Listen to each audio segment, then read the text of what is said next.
Здравейте във Влогмас ден 2.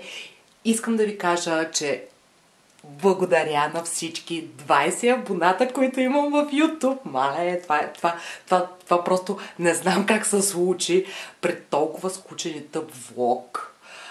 Видеото е много скучно, но 20 абоната, това е страхотно и 80 гледания, постижение е това нещо. Искам да ви кажа, че аз се намирам в същия си мизерен вид. Мазна ми е косата, ногтите ми са ужасни. Трудно да снимаш, да обработваш и голямото постижение за днес е, че си оправих веждите. Сега ми предстои да си оправя ногтите и това е. Сега искам да ви покажа едно кремче.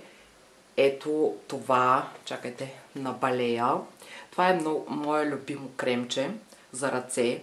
И установих наскоро, че дори има прокатени частици. Когато се намажа ръцете, блестят много деликатно. Така че, ако не сте си го купували, препоръчвам да си го купите. Много е нежен и много добре попива в кожата. Така че и после ръчичките стават гладки, мекички и ухаят приятно на бомбонки. И така, докъде бях стигнала? Да, до кремчето. Значи препоръчвам го наистина този крем на Балея. Супер е, страхотен и цената е страхотна. И просто уникални са продуктите на Балея. Независимо дали е крем за лице, крем за ръце, душ гел. Изобщо аз приоткрих наскоро марката Балея, така че много бюджетна марка и са страхотни нещата. И друго, какво да ви кажа, интересно, какво се случи днеска, освен че си оправих веждите, почистих другите стаи, да може утре да наблегна само на мен. Къпане, скинкер, всичко по реда си, спа. Изобщо спа процедури, маски за лице, маски за коса. Да, нещо в духа на Коледа искам да ви разкажа как когато бях малка не ме пускаха в хола при коледната елха. Тогава така беше, ни пускаха децата в хола. Да, там си секцията, дивани, футиоли огромни.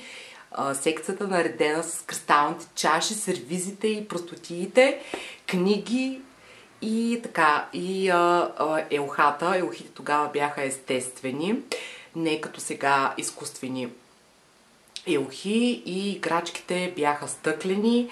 И аз веднъж, когато ме пуснаха да се радвам на елхата, много се зарадвах, бягах там из стаята и какво бутнах, елхата падна, щупиха се играчките, мале, никога повече, не никога, ама да, просто сигурно един месец не ме пускаха в хола да влизам и защо да препарвам.